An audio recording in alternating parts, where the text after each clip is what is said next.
வேலுண்டு வினையில்லை. வணக்கம். நான் இன்னைக்கு துலாம் ராசிக்கான பொதுவான குணங்களை பற்றி இப்போ நான் சொல்கிறேன். துலா ராசி ஒரு சரராசி, மேலும் அது ஒரு ஆண் ராசி. துலாம் ராசிக்கு அதிபதி சுக்கிரனாகும். துலாம் ராசியில் சித்திரை 3ஆம் 4ஆம் பாதங்கள், சுவாதி மற்றும் விசாகம் 1 2 3 பாதங்கள் இதில் எல்லாம் இந்த ராசிக்குள்ளே அடங்கும். துளாராசியின் அடையாளமே தராசு தான். அதனால் இவங்களையும் யாரையும் பார்த்த மாத்திரத்தில் இவங்க ஜட்ஜ் பண்ண முடியும். துளாராசிக்காரவங்க மேலும் அழகான, ஏன்னா ராசிக்கு அதிபதியே சுக்கிரன் தானே, அதனால் ஒரு அழகான தோற்றம் அவங்களுக்கு இருக்கும். மேலும் அவங்க நேர்த்தியான ஆடை அணிகலன்களை அணிகிறதுக்கு விருப்பமுள்ளவங்களாகவும் இருப்பாங்க. துலா ராசியில் சனி பகவான் உச்சம் அடைகிற ராசி, அதனால் நல்லா ஹார்ட் ஒர்க்கராக இருப்பாங்க. மேலும் சனி பகவான் ஒரு நீதிமான், அதனால் நியாயவாதிகளாகவும் நீதிமான்களாகவும் இவங்க இருப்பாங்க. அநியாயத்திற்கு கண்டா ஆத்திரப்படுவாங்க. அநியாயத்திற்கு எதிராக குரல் கொடுக்குறவங்களாகவும் இவங்க இருப்பாங்க. இவங்க வளரும்போது இவங்களோட சின்ன வயசில் சின்ன சின்ன கண்டங்கள், உயிர்கண்டங்கள் ஏற்பட்டிருந்தாலும் நீண்ட ஆயுள உடையவங்களாக தான் இவங்க இருப்பாங்க. பார்க்குறதுக்கு நல்ல மூக்கு மொழியுமா லட்சணமான முக அமைப்பு இருக்கும். உறுதியான பேச்சாற்றல் உடையவங்களாகவும் இவங்க இருப்பாங்க. அதே சமயம் கொடுத்த வாக்கை எப்படியாவது காப்பாற்றிடுவாங்க. சாமர்த்தியம் கொண்டவங்கனால இவங்களை பேசி ஜெயிக்கிறது ரொம்ப கஷ்டம். எல்லாரு கூடயும் நல்லா ஈஸியாக பேசி பழகி நண்பர்களாக அன்பாக பேசி பழகுவாங்க. அதே நேரத்தில் தன்னோட விருப்பத்திற்கு ஏற்ப வாழ்க்கை துணை தான் இவங்களுக்கு அமையும். அந்த வாழ்க்கை துணை கூடயும் இவங்க ஒருத்தருக்கு ஒருத்தர் நல்லா அனுசரித்து அண்டர்ஸ்டாண்டிங்கான கப்புள்ஸாக தான் இருப்பாங்க. அதே நேரத்தில் வாழ்க்கை வண்டியும் நல்லபடியாக ஓடும்.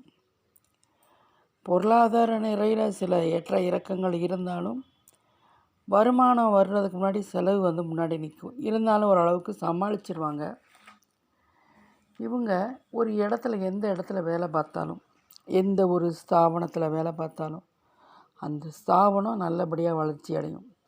இவங்க அதே இடத்துல தான் இருப்பாங்க, ஆனால் அந்த நிறுவனம் நல்லபடியாக உயர்வடையும்.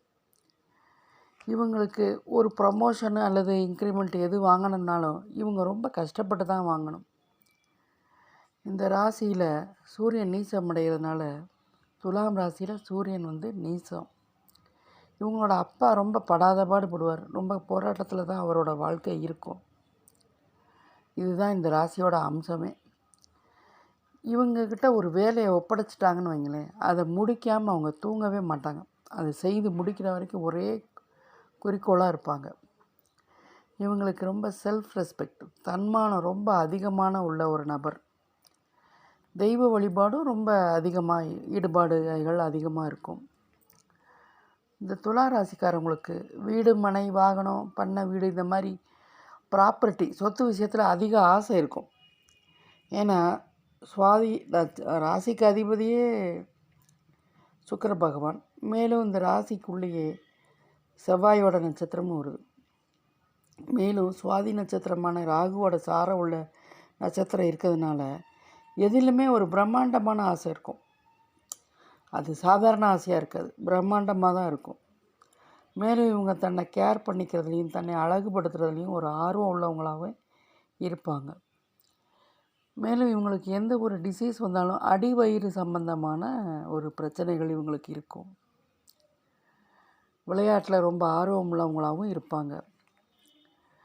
ஆனால் இவங்க சின்ன வயசுலேருந்து நிறைய கஷ்டப்பட்டு வந்தாலும், எவ்வளோ தான் கஷ்டப்பட்டு இடையூறுகளை சந்தித்தாலும், லைஃப் திருமணத்துக்கு அப்புறம் ஆஃப்டர் மேரேஜ் இவங்க நல்லா இருப்பாங்க. பொருளாதார நிலையிலையும் நல்ல முன்னேற்றம் ஏற்படும். ஒரு குழந்தை பிறந்த பின்னாடி சொத்து ஏற்படும். இவங்க இருக்கிற வீட்டுக்கு பக்கத்தில் கோயில் இருக்கும். மேலும் இவங்க நல்ல உணவு பிரியராக இருப்பாங்க. நல்ல விருப்பப்படுறத சாப்பிட்றத ரசித்து ருசித்து சாப்பிட்றதுல ஒரு உணவு பிரியராக தான் இவங்க இருப்பாங்க. ஆனால் இவங்களுக்கு நிறைய வளர்ச்சி ஏற்படும். வளர்ச்சி ஏற்பட்டால் இவங்களுக்கு மறைமுக எதிரிகள் நிறைய இருப்பாங்க. ஆனால் இவங்க உள்ளூர் நாடு உள்நாட்டில் இப்படி இருந்தால் வெளிநாட்டில் இவங்களுக்கு நல்ல யோகம் இருக்கும்.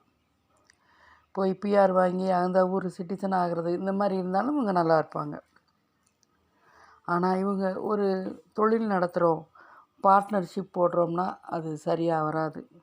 அது இவங்களுக்கு ஆகாதுன்னு வச்சுக்கோங்க. மொத்தத்தில் இவங்க ஒரு ஆடம்பரமான வாழ்க்கை தான் வாழ்வாங்க. லக்ஸுரியான லைஃப் தான் இவங்க லீட் பண்ணவும் ஆசைப்படுவாங்க.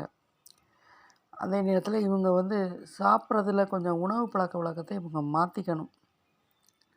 அப்படி செஞ்சாங்கன்னா எந்த நோய் நொடி தொந்தரவுகள் இவங்களுக்கு வராது.